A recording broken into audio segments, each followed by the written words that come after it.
I celebrated my 65th birthday. So I'm giving thanks to the Creator, to the Most High, for 65 years on this planet. And let's see, and also to my parents and my family, and just I'm just thankful for everything, for everybody. This is also a day of anniversary of my son's tragic transition, and so it's a compilation of emotions. I'm also expecting my another grandbaby from my youngest son to be his firstborn, and so life is life, and I'm just excited to be here. And so, give thanks. And so, this is the last day of June, and I have been, like I said, I've celebrated my birthday, my 65th birthday, and I give thanks. But I wanted this whole month, I've been focusing on events that happened in June. And because I guess like this, I be politicking here, I found two events that were related. They're civil rights legislation or civil rights personalities that had a significant impact on segregation in the United States. Um, so the first one is Mary Church Terrell, and I don't know. I'm sure a lot of people have heard of Mary Church Terrell. This lady was something else. She's the reason why. Well, she started uh, Frederick Douglass's. She was the one who started a celebration of Frederick Douglass's birthday in Washington D.C., which was he believed he was born on February 14th because he said his mom always called him her Valentine's baby.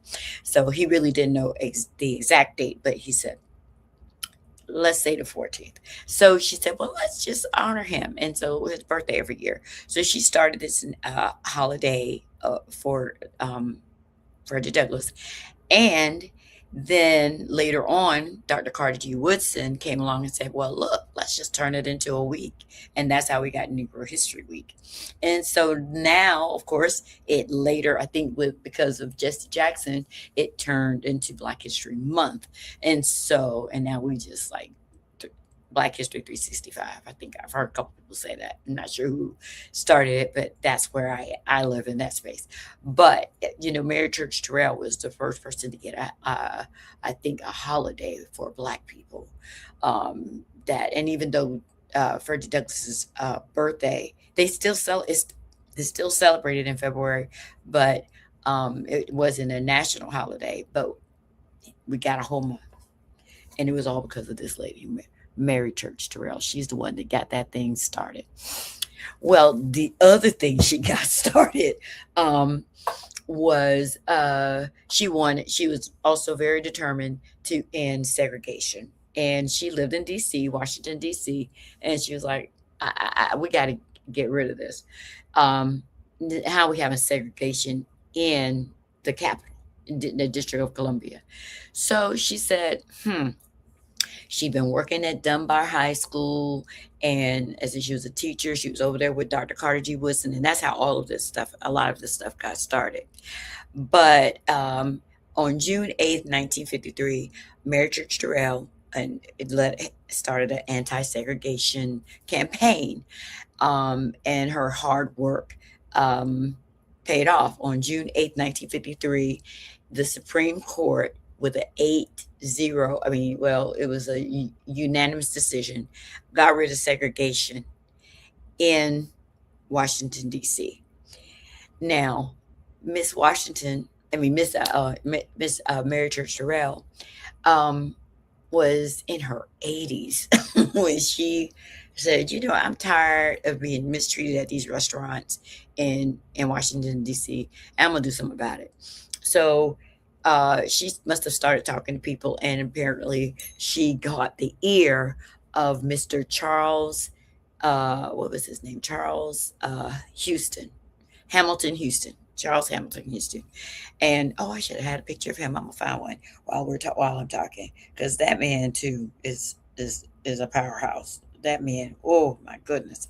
Um, but anyway, so he said, look, we've done some research over here at Howard, and we found out that, they had this Appeals Act in 1872 to 1873, there was this thing called the Washington Acts, and it prohibited segregation in public spaces in the District of Columbia.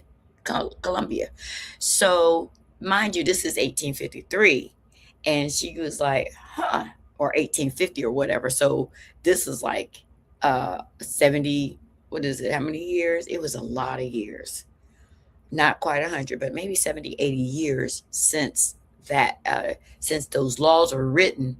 And they said, hey, these laws haven't been repealed. So they never, while people were not enforcing this desegregation law, the law was still on the books. And so she was like, oh, you ain't saying nothing but a word. Okay. So she got a group of people at the age of 87. Miss Mary Church Terrell said, Bet, let me go on in here and I'm going to get these people to, I didn't know I'm doing the wrong one. I want to get a group of my friends to go down here to this restaurant.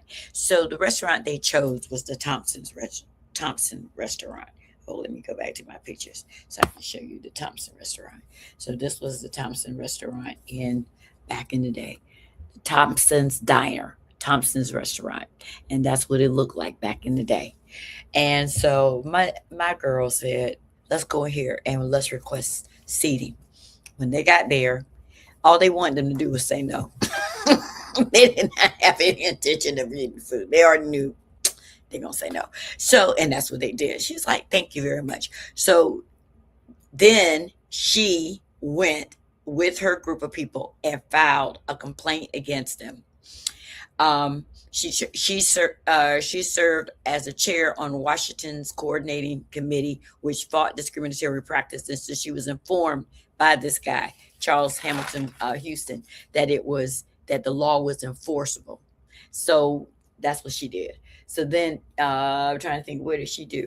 With that action, Terrell and her friends launched a campaign to force the courts to revisit the 1872 and 1873 Washington desegregation, Lord have mercy, Washington desegregation acts, and by protesting. And they also boycotted.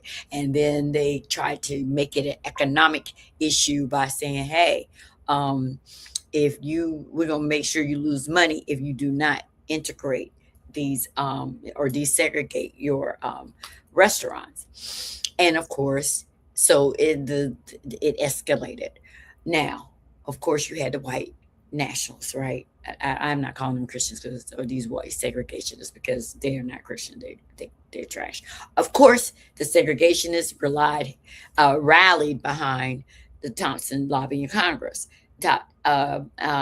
Lobbying Congress to side with Thompson and other pro-segregationist organizations. So, July 1950, the municipal court of DC decided, oh, she don't know what she's talking about. We're going to side with Thompson, claiming that the acts were obsolete. So 1872 and 1883, these were no longer valid, even though they hadn't been repealed or anything. But because there was some kind of restructuring of the city government, and by default, because they did not reinstate these laws or include these laws are no longer were valid. Okay. And they were automatically repealed. Now, on May 1951, they went to appeals court. And the appeals court found that the 1872 Act, well, maybe that was repealed, but the 1873 Act was still valid and favored the city. So now you've got this yo-yo thing. They had to keep going back and forth to appeal. Every time somebody got a decision, there was another appeal. And it ended up on April 30th in front of 1953 in front of the Supreme Court. So the Supreme Court took the case. Now, the Supreme Court determined that the lack of enforcement of this law, of this 1872 and 1873 law, doesn't mean that it was no longer enforceable. And they declared that to assume that because there was a restructuring of the government, municipal government, which was eventually stripped of all of its power, did not mean that that law was repealed. This was a law that was created by Congress, and only Congress could repeal the law. So, therefore, the law 1872 and 1873, stating that desegregation, that all businesses in DC had to be desegregated, was valid. And she was 90 years old. Mama Terrell was 90 years old when this decision was made. And this case eventually, because of she was one of those people who she started stuff, and then it just went on. She Because of her determination, the law eventually led to desegregation throughout Washington, D.C. So all institutions were forced to be desegregate. And this was in 1953, like she was 90 years old. So what did she say? This is what I found this statement that she made. I will die happy to know that the children of my group will not grow up thinking they are inferior because they are deprived of rights, which children of other racial groups enjoy. At the age of 90, she was ecstatic to have not only the privilege, but also the right at last to be served anywhere in the nation's capital. Along with Hurd v. Hodge and Bowling v. Sharp, the case helped end institutionalized segregation all throughout Washington, D.C. So she was a catalyst. We just need to call her that. She was a person who could get stuff done, and she did. And so another significant event that happened was in June was the nomination of Thurgood Marshall. So to the Supreme Court, he was nominated on June 13, 1967, and he became the first African American to serve on the Supreme Court until 1991. And that was for 24 years. And so let me show this is Thurgood Marshall. I got his picture right here too. Thurgood Marshall. Yes, everybody should know him. And he's a Cancer baby too. His birthday is July 2nd. And so that's Thursday. His birthday is Thursday. And let me see if I can find what's his name? Charles Hamilton.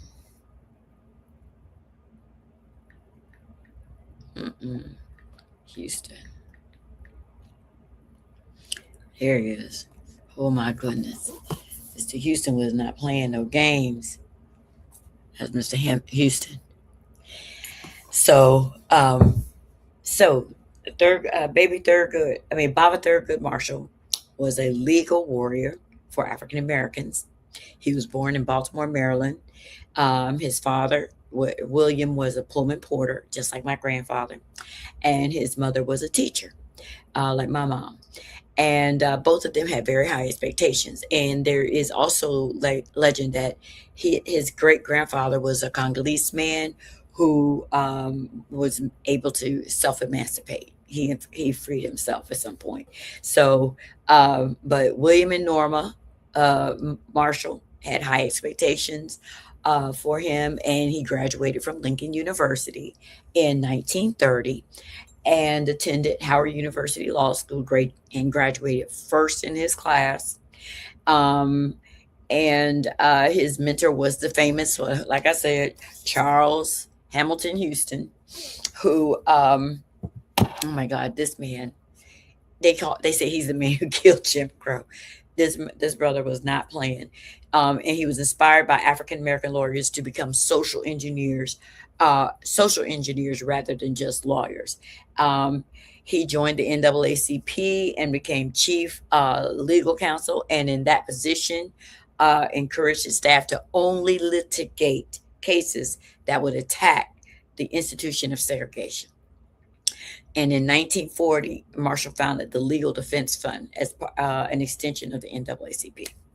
So the same attorney Charles Hamilton uh, Charles Hamilton Houston was also the same attorney that talked to told Mary Church Terrell about the 1873 Washington Desegregation Act. So he was instrumental in that case as well. And that one also, apparently, he probably took that one to the Supreme Court. He was probably one of the people who participated in that.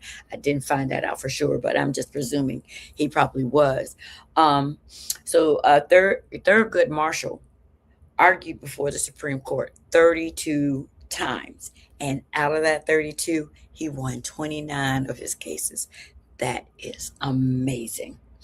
And one of the most famous cases was the 1954 Brown versus the Board of Education.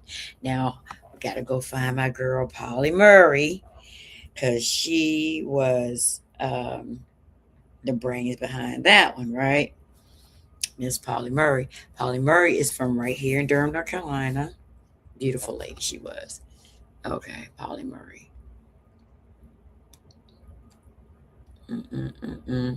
Polly Murray, come on up. Oh, let me see. All right, Polly Murray. Well, that's her right there, Polly Murray. And so Polly Murray from Durham, North Carolina, was also a law at Howard University. Um, Polly Murray is Durham, North Carolina's most famous civil rights leader, and provided the grounding strategy for dismantling separate but equal. Her position was grounded in the 14th Amendment clause that implied the right not to be set aside or marked with a badge of inferiority made segregation a violation. And so she wrote a whole paper on it. It was a discourse, and she believed that it would be the law that would destroy Plessy versus Ferguson. But she took that 14th Amendment, passed it on to Thurgood Marshall, and Thurgood Marshall's team used Polly Murray's argument to win the Brown versus the Board of Education court case. So we give thanks for Polly Murray, and she has a Polly Murray Center is located here in Durham on 906 Carroll Street.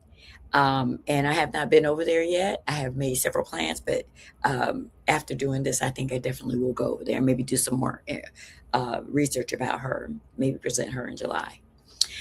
Another significant case won by Thurgood Marshall was Smith Allwright, 1944.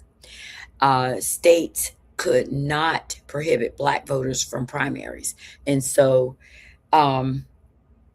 imagine, we're right here.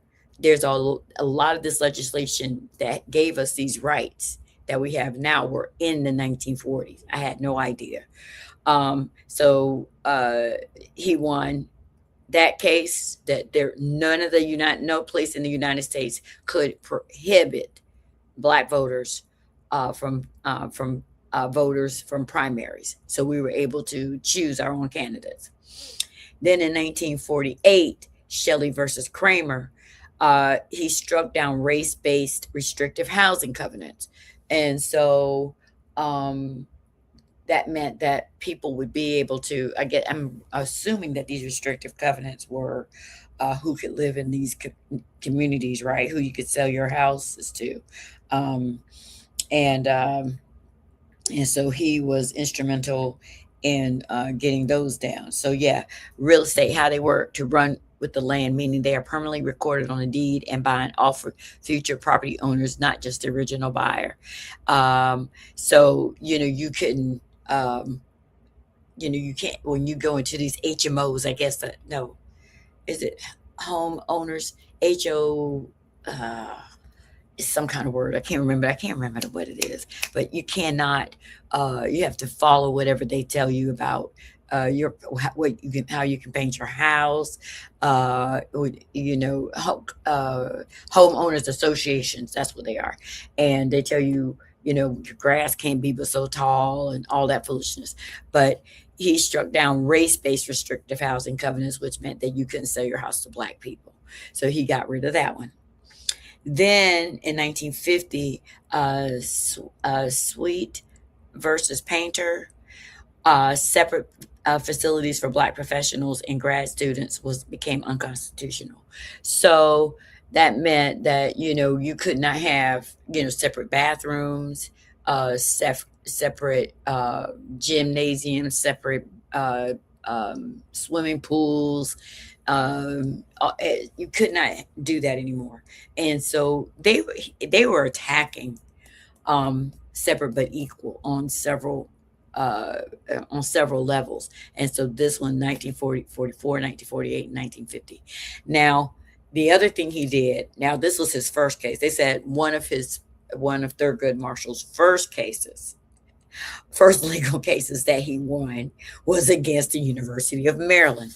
So apparently, the brother man wanted to go to law school, and he went to Howard University Law School, but he applied to the University of Maryland first.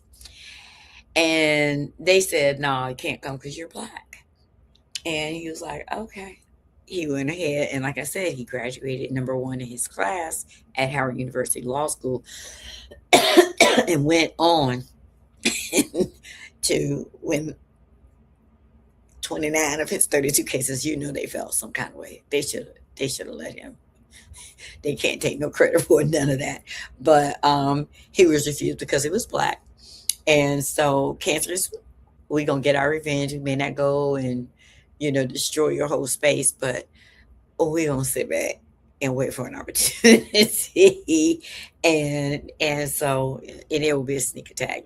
Sometimes best revenge is to be successful. And I think that he definitely proved that. You're going to wish that I had graduated from the University of Maryland. But anyway, so after he graduated first in his class at Howard Law School, he sued the University of Maryland's law school with the help of the great Charles Hamilton Houston, and won. And his lawsuit argued that the denial of admission based solely on race was a violation of the 14th Amendment. So now we understand why these white people are going so hard for the 14th Amendment. Because I'm like, what is their obsession with the 14th Amendment? The 14th Amendment, let me see if I can get the simplified version. They had the simplified version. 14th Amendment. All right. All persons born or naturalized in the United States and subject to the jurisdiction thereof are citizens of the United States and in the state wherein they reside. No state shall make or enforce any law which shall abridge the privileges or immunities of citizens of the United States, nor shall any state deprive any person of life, liberty, or property without due process of law, nor deny to any person within its jurisdiction the equal protection of the laws. And that's section 1. So section 2, representatives shall be apportioned among the several states according to their respective numbers, counting the whole number of persons in each state, excluding Indians, not taxed. Okay. But when the right to vote at any election for the choice of electors for president and vice president, the executive and judicial officers of a state, or the members of the legislature is denied to any of the male inhabitants of such state, being 21 years of age and the citizens of the United States. And so we know that what happened, that was the 14th Amendment, but by the 19th Amendment, at least women could vote. Men could still vote, but you had to be 21 years of age. No person shall be a senator or hold any office, the validity of the public debt authorized bounties or whatever. But neither the United States nor any state shall assume or pay any debt obligation incurred in aid of insurrection or rebellion against the United States. Whoa. They just try to do that with the January 6th, or any claim for the loss of emancipation of any slave, but all such debts should be dealt with. Anyway, so this 14th Amendment, though, gives, I think I would say that the first part, oh, wait, what happened? Oh, it went back. Okay, wait, no. Let me see. No, what happened to my different things? All right, never mind. Maybe I don't need it. Anyway, so, but the main thing was that everybody has rights. Everybody, we're all citizens, and so we have rights. And so therefore, they could not um, just uh, what is it? These segregation laws were just definitely illegal because the 14th Amendment said we had rights. And so, and then with the 19th Amendment, when women could start voting, of course, it was mostly white women because it was the 1960s before black women, everybody was able to vote. But still, it was already provided in this 14th Amendment. Now, so Mary Church Terrell, who fought um, for Frederick Douglass Day, holiday in Washington, D.C. in February, which eventually led to the Negro History Week and evolved to Black History Month. And then all of that was through her work. And then we have Baba Thurgood Marshall and Baba Charles Houston and Polly Murray, who fought for our rights by challenging laws that violated the 14th Amendment. And now we know, like I said before, why MAGA will not win. MAGA is not going to win. And we have to just be, with the information that we learn, the more we know, the more we understand. These people were fighting, and at every stage of history, we have had these people, amazing people, who were determined to fight. They did not shrink back. They did not. They were intimidated, but they were like, and this is when they had no rights at all. That were respected. We have that Plessy versus Ferguson. Black men don't have any rights that any white man has to respect. That's where we were, and we still continue to fight. Now, people have mixed emotions about segregation or desegregation. Um, we lost a lot in desegregation regarding our um, autonomy, businesses, and things like that. And I think that if Trump hasn't shown us anything, Black people have said, you know what, I'm not anti integration. We have to be pro ourselves. You have to. Gotta be pro ourselves, no doubt about that, and everything like that. We were actually talking on World Edition earlier this morning about because Jacoby was on there, and they were talking about the amount of immigrants that have come into the country, and right now it has been mostly white South Africans that have come in. Like I think there have been like 3 or 5 that were from brown and black countries and everything like that, but Right, mostly been right. folks that have been because they're afraid of because I think they said by 2040 or 2050 it'll be a majority minority nation. So, and I Right. know that Trump earlier today we were talking about that as well. He won that whole case around birthright citizenship and all along those lines. So it's folks Mhm. got to be But he diligent. lost it, right? He lost it. Yeah, He lost the case, right? I think he. Let me double check. I think he won that one because he Oh won no, some. they said that. Oh, you're talking about the Supreme Court decision today? Right, the Supreme Court decision. He lost it. He Okay, he lost lost it. it. He Yeah, lost it. So we now, so they, I think that the Supreme Court is like, wait a minute, how much fighting do we want to do? But yeah, I'm just gonna confirm it, but because I thought that, yeah, that he lost. Okay, Supreme Court birth. uh decisions today, birthright citizenship. I think, yeah, issued several rulings rejecting an effort to end birthright citizenship, permitting states, but they permitted states to ban transgender athletes from female sports, Mhm. striking down restrictions on political party Because candidates. it says that he upheld birthright citizenship. So Yeah, he. yeah, yeah. They upheld it, but the transgender athletes are still messy. Yeah. It allows Mississippi to count mail-in ballots received after election day, provided so they'll still be able to do their mail-in ballots. Um, and limited presidential power regarding agency commission removals and rule. Let's see, require a Fourth Amendment Yeah. search warrant. So there's some things that Yeah. we So, want, yeah.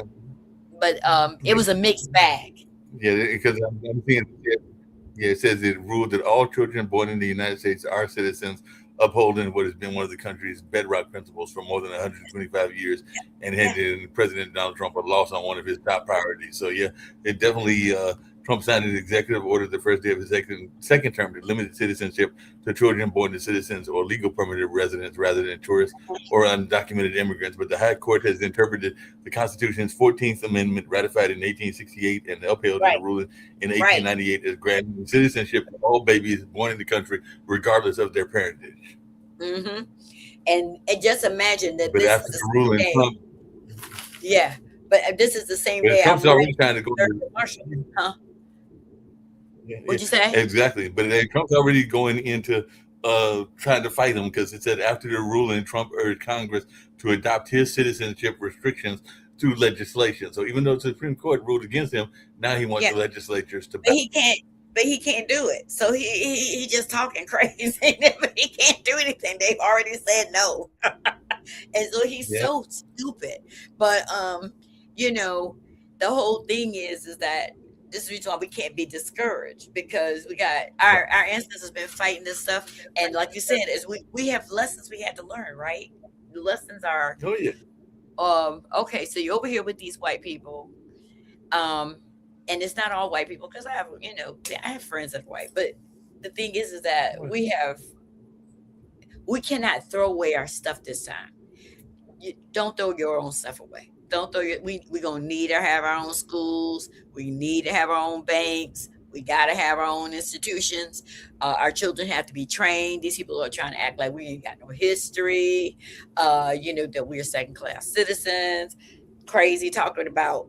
I don't know if you saw that guy who was out there, and I know he's a plant. He's crazy, but he was out there with a sign at the BET Awards, and he had a big blue sign saying, um, "Black parents failed." What are you Oh wow. talking about? He was on Instagram. I can't remember what his fool's name was, but he was out there, and he's been out at a couple places. I think he almost got his ass whooped up there. Pardon my French, up there in Michigan, Minnesota, someplace, because he was trying, and and he got chased into a car. But yeah, that fool, yeah, he was at the BET Awards, and people were People were booing him. the street. They didn't hurt him, but they were taking his signs and smacking him out of his hand. But the audacity to say black parents have failed. We don't have the highest rates of pedophilia. Mm-mm. We don't have the highest rates of mass murder. We Mm-mm. don't have the highest rates of suicide. We don't have the highest rates of teen pregnancy. That's y'all. Yeah, but they would have you believing that it's us. Yes, Even though, like you said, teen pregnancy is actually very high among the white population, but they would have you believe that and it's it is us. the. And it's They would have you believe that it's the what do you call it, the project babies. And I'm not saying there aren't babies in the project, but there is a tremendous amount of babies that are white and everything like that. I know that even going around the bus, I see quite a few white mothers just as much as I see the black mothers. yes, So yeah, there's yeah, and don't go to a state like Arkansas. I had my son was friends with this guy, and he said he was dating a girl in Arkansas. He said all of those white girls were pregnant, I and believe it. all of the and they're the ones on welfare. Yep. And so black people can, if they're on welfare, they're getting $1,000. If we're on welfare, we get 100, 200.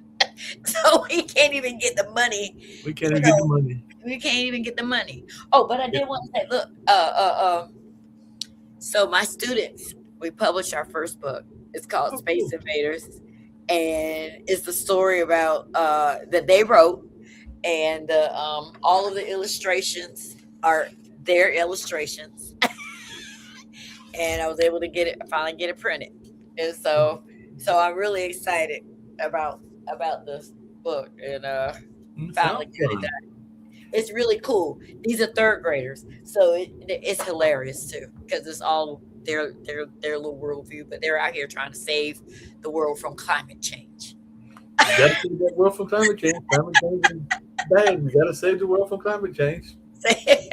Slow it down, I but was yeah, watching something funny, and it doesn't have as much to do with your show because it's not as much Black History. But I was watching Little Opie, and it was funny because I was watching an old episode of Andy Griffin, and Andy Griffin was talking to, speaking of white folks and their attitudes and everything like that. He was talking to Barney because he just knew that Barney was a player and everything like that. So he was trying to figure out how he could tell his crush that he loved her and everything. And the crush actually turned out to be, I think it was Andy's girlfriend and everything like that. Because she was a teacher and everything Right, like that. right. But he was like, how did you call it? So Barney was teaching them how to read poetry. To think that was Thelma Lou. So Barney was telling him how to read poetry to Thelma Lou. It was quite a funny episode and everything like that. Because I was just flipping through the old episodes and little Ronnie Howard, because he's an old man now and a director and done all kinds of stuff in Hollywood. But this was when he was little Opie, and he was Barney, I know that you got a lot of girlfriends. Can you tell me how I can get a girlfriend? And he was like, well, it depends on how you want to do it. Poetry works. And then he was telling him how to read a poem.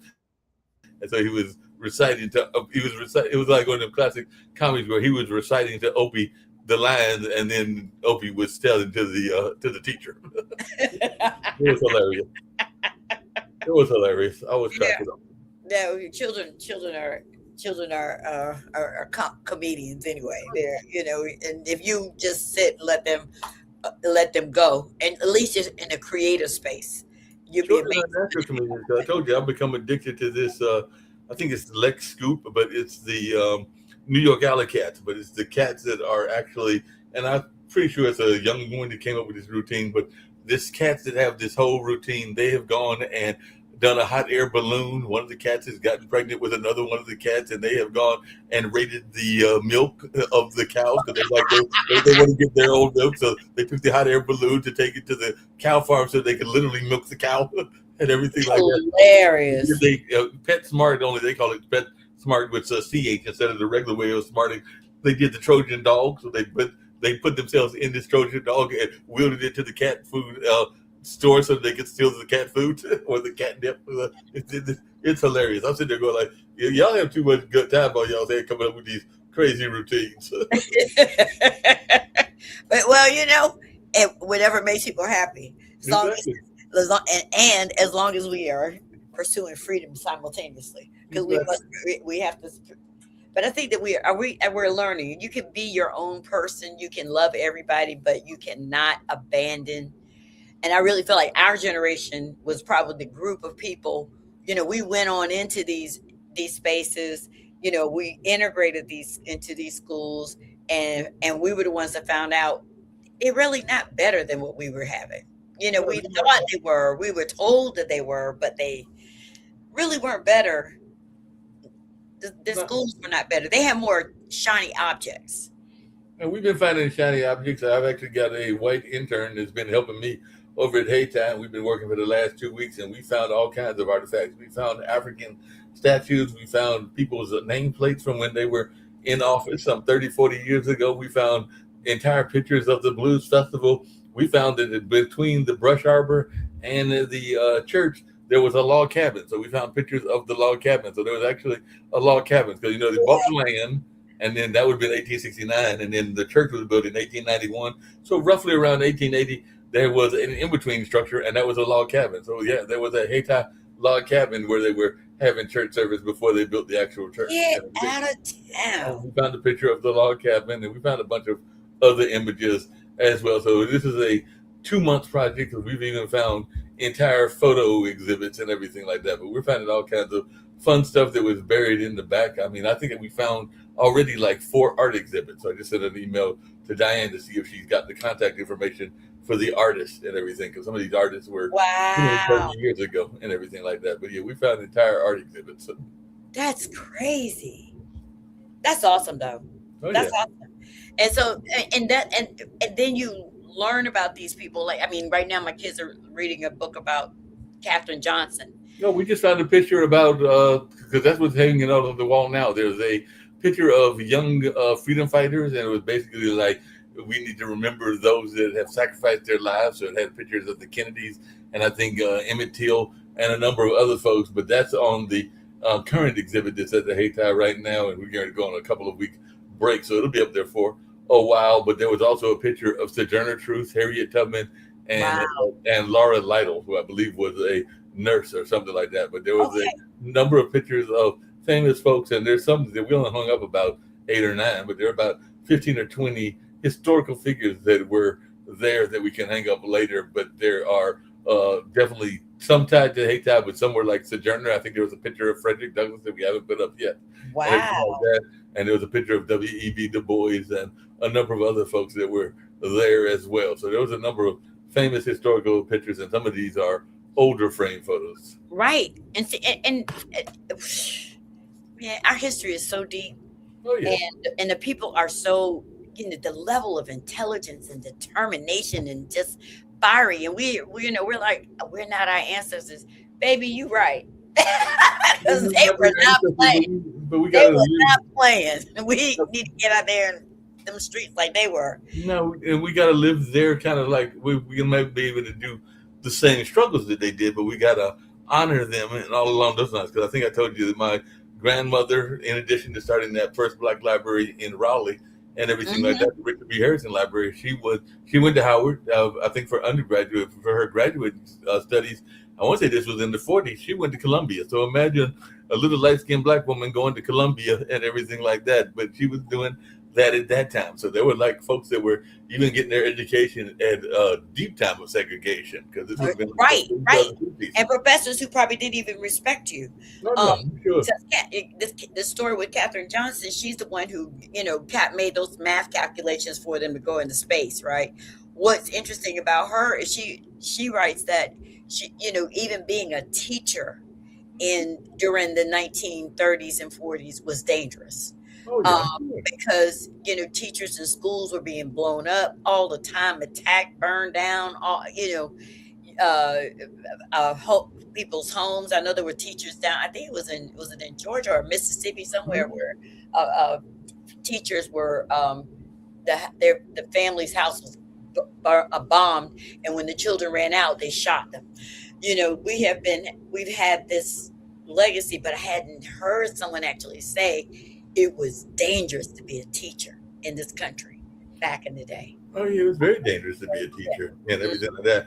And we've had people that have sacrificed. I mean, we just lost a pioneer, and we were talking about him on one of my other shows, because I know they did a memorial for him about I think it was last weekend and everything like that. But I know that you were a fan of Minister Scott, and unfortunately, disease got to him and everything like that. But he was definitely a legacy warrior. He was trying to get books to our kids, and I know that some people are picking up the mantle and still trying to continue his brigade to get those books to those kids, even though he may have joined the ancestor grounds. There are a number of people that are trying to rescue him, and I mean not rescue him, but trying to continue his legacy and everything like Yes, that. yes, and that's what we have to do.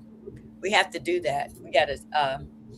We have to make sure that we are continuing it in some shape or form. We may not be able to do it the same way they did it, but keep that same energy and make sure we do what we can. These kids that have to have these books, they have to read this history. They have to know it, and it needs to be as natural as breathing. Now, oh wow, I learned something new. I mean, they need to have an expectation. This is who we are.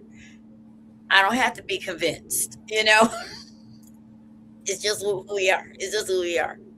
But yeah. Anyway, but I'll probably be there next week. This week. No, there's no class next week. Oh, there's no class next week. Okay, so y'all are closed for 2 weeks. Close to the 14th, but I got to open up for the church. But yeah, and I know we might allow y'all to have it on the 13th, because that's the day before class. But I know that we're definitely not going to have class on the 6th. I Okay. can't remember what I told Tony. So Okay. I know that I told Tony definitely no class on the 6th, but we may, because it's the day before we come back. So I talked to Tony, and we may have class on the 13th. Otherwise, it'll be the 20th. Okay. Okay. Well, that's fine.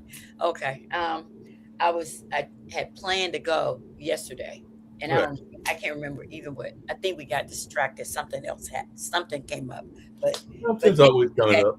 Yeah. Well, I'm trying to get back into class. I'm trying to get myself back on that schedule.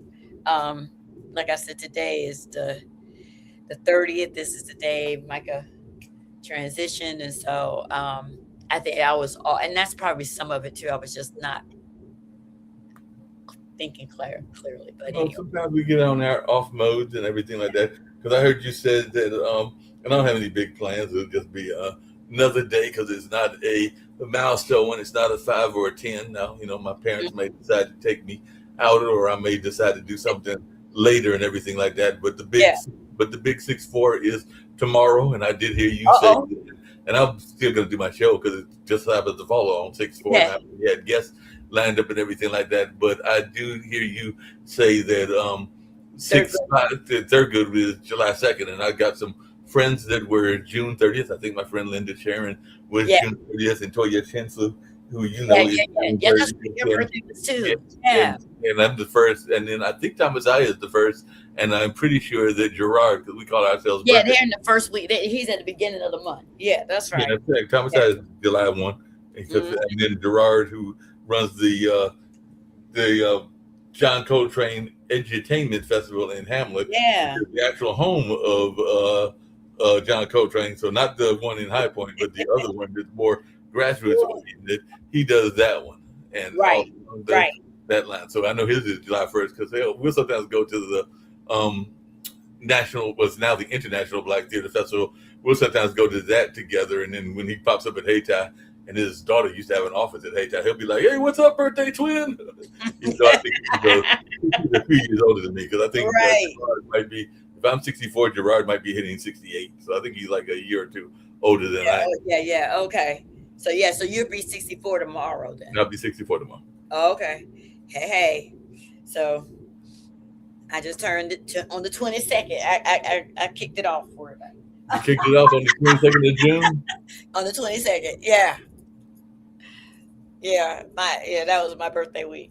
Cool. Well, I believe in celebrating all week long. So like I said, even if I wind up doing nothing but chilling in my podcast on the 1st, I'll probably do something on either the 2nd or the 3rd. Because the joke that I used to have is, they're not doing it this year because of Chantel last year and everything. But for decades, I used to do the Eno. And the Eno would usually be the 1st of July and then the 4th of July. However the 4th. They're not having it this year because of Chantel. They're going to have it in September, so it won't be at the Eno this year. But in the past, while I was doing my MCing, I would tell the audience that they thought they were there to celebrate the country's birthday, but they were really there to celebrate my birthday. How about that? Yeah, y'all thought y'all were here to celebrate the independence and whatever anniversary we were celebrating, and the Eno, and it's being a state park and everything like that. But I just figured y'all all here for my birthday party. It's my big birthday party. That's so funny. That is so funny. Y'all brought me a bunch of artists. Y'all brought me, it's all the stuff that I'm into. Y'all brought me a bunch of artists. You brought me food, and you brought me like music. So it's all stuff that I'm into. So I just figured it was one big birthday party for me. Hilarious. You're crazy. Well, folks used to love when I would tell that joke, because I would tell it several times at the Eno, and I would sometimes do it as elaborately as I'm doing it now, and sometimes it would be a light joke with me just saying it's a birthday party. But then people would come up and they'd be like, "Mark, we're here to celebrate your birthday." I'm like, "I know." Oh yeah, that goes without saying. I'll probably say the same thing, even though I'm not emceeing it. I did see that on the 4th of July, because there won't be the Eno, but the 4th of July, I think Central Park is doing one of those food truck rodeos. So even though I'm not emceeing it, I'll probably just go down there and have some food. And while I'm having food, I'll be like, "Y'all think y'all are here to have a food truck rodeo at the 4th of July? It's really Mark's birthday party." You're gonna make it about you one way or the other. It's too close to your birthday. My birthday party. That's crazy. Yeah, that's good. My grandbaby is due anytime now, so we're waiting for her. Her due date is July 8th. Well, so anytime this week, she'll be right down. Dad had the same advantage. It was kind of your advantage, because I think you said your birthday was recently and everything, but Dad's birthday was on the 20th, and as you know, the 21st was Father's Day. So Dad had that same thing. He got to celebrate 2 holidays. Oh, it's even worse, because I think his birthday was on the 20th. His birthday was on the 20th. Father's Day was the 21st. And the Friday before that, which would have been like the 13th, was his oldest, because he only got 2, because I don't have any kids, so it's his oldest grandson's graduation. So, wow, he's been one big party, because he had graduation on the 13th, his birthday on the 20th, and Father's Day on the 21st. Because I think on the 21st they went to an escape room, and I was working, so I couldn't go. But and plus, I'm not a father. But they went to celebrate Father's Day at an escape room. I think it was the submarine escape room, which is there's several escape rooms downtown. But they Oh went wow, to the I have escape never room. heard. Okay, I'm gonna have to check that out. Yeah, Anyway, escape rooms are like big puzzles. So they give you like a room that you have to escape, and you have to use your brains to escape it. So I think there's different ones. I know there's one that's a submarine escape room. I think there's one that might be set like in a ancient time and stuff yeah. like that. So they give you clues, and then you just have to escape Okay. the escape room. But they're like virtual reality kind of rooms. Okay. Oh Lord. Well, I got another appointment, but Well, look. we're going to get out of here with the commercial for Captain's book and your and Saint Sya, but we'll go out with Captain's book and Saint Sya. But yeah, get to your next appointment. All right. Thank you. No All right. Peace. They were never supposed to win. In a system built to keep Black families landless, one decision changed everything. Bitter Ground's Inheritance tells the true story of heirs who fought through Jim Crow, courts, challenges, and silence to claim land, wealth, and legacy. Told by descendant Captain Newborn, this is more than a story, it's a rare victory. A must-read that exposes America's hidden past. Get your copy today.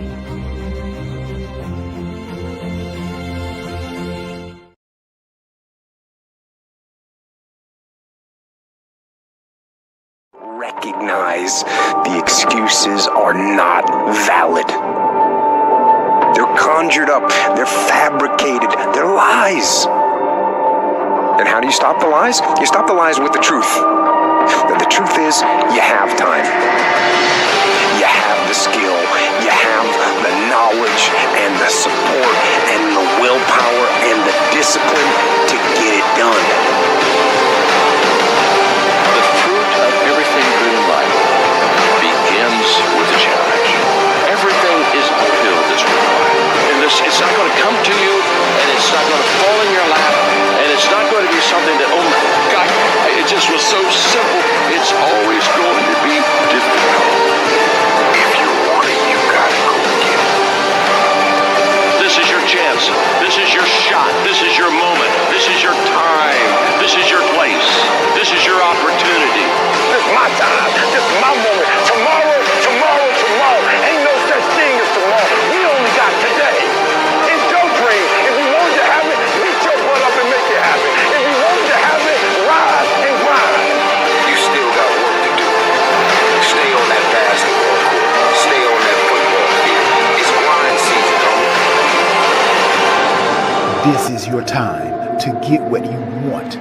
Go work that thing with Work That Thing supplements.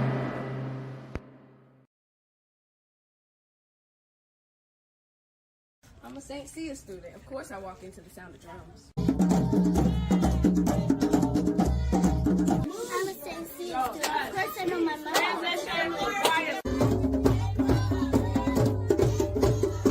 I'm a St. Sya student. Of course I can play the drums. I'm a St. Sya student. Of course I can work with my hands. I'm a St. Sya student.